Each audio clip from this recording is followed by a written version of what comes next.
On Wednesday, June 8th, residents in the King Garden Bay community were given a detailed agenda of the National Democratic Party's plans for the Virgin Islands if they win the upcoming general elections. The meeting, which was chaired by 4th District candidate Mark Vanterpool, heard passionate remarks by party leader Dr. Orlando Smith and at-large candidates Myron Walwyn and Archibald Christian. Among the changes that the NDP proposes to make if they win the next general election is to rename the Small Business Bureau to the Business Bureau and to ensure that businesses will not need collaterals to benefit from bank loans. Through this bureau, the collateral will not be so necessary. It has been established, and I have discussed it with all the banks in this territory, that they are willing and ready. Once we establish this, once the government backs the Business Bureau, once the Bureau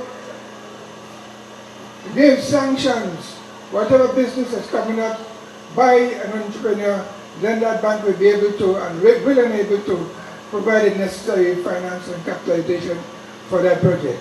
Dr. Smith charged that the current administration has dropped the ball on the tourism sector, and his party's priority will be to have a functioning tourist board within their first 100 days in office.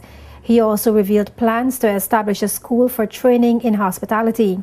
Specifically for King Garden Bay, Dr. Smith said, an NDP government will survey and review the entire road infrastructure in the community and give priority to getting it corrected. I'm speaking particularly for King Garden Bay. For the past, certainly during the last tourist season, the roads to King Garden Bay were very difficult to traverse. That, ladies and gentlemen, was not welcoming to our visitors. That, ladies and gentlemen, did not give a good experience to our visitors. And so, as a priority, ladies and gentlemen, an NDP government will survey and review all our infrastructure needs as far as roads are concerned and work very hard to making sure that we have proper roads so that people, our visitors and ourselves can enjoy driving in them. Speaking on the water and electricity situation in the Bay, Dr. Smith revealed that if businesses did not have to pay for water, it would be easier for them to survive. Meanwhile, at-large candidate Archibald Christian pointed out the plight that is faced by Virgin Islanders for the last 3.5 years and said it was time to stop looking at who is in power the longest and focus on the team that has the country's best interests at heart. I have never seen this previous to the last 3.5 years. People are hurting more than we want to think. People are struggling to survive. People are struggling to pay their bills, buy food, pay their mortgages, pay their loans. People are just struggling, ladies and gentlemen, throughout the BVI. And we have to do something about it. The NDP at-large candidate spoke of the large amount of garbage that has accumulated throughout the Virgin Islands and challenged business owners in King Garden Bay to work together to ensure that the bay is kept clean.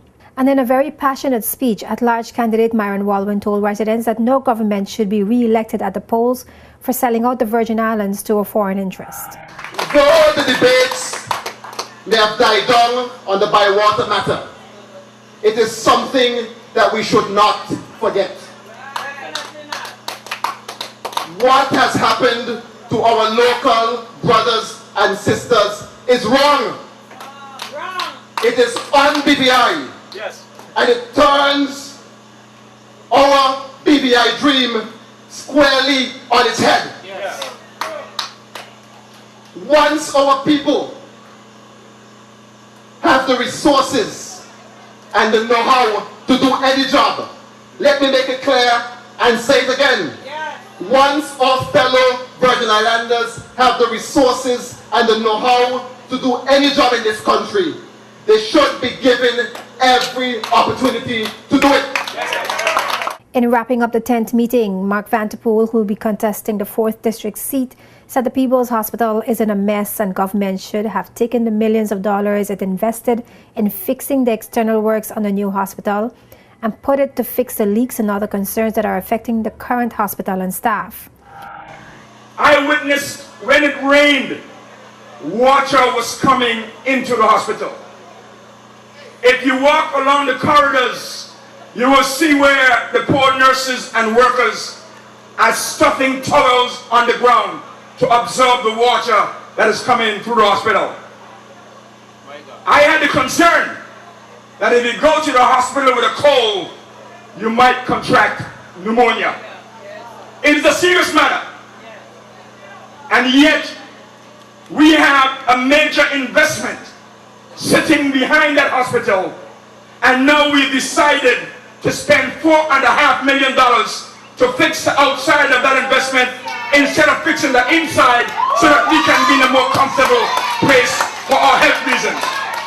He pointed out to several groundbreaking ceremonies that are being held only 4 months before election and the drive to fix sewage in Road Town, and questions how they will get it done before election. Mr. Vanterpool revealed dates for the upcoming meetings of the NDP. The next one is scheduled to be held in Carrot Bay on Thursday, June 16th. The party will officially launch its campaign on July 16th at its headquarters in Road Town.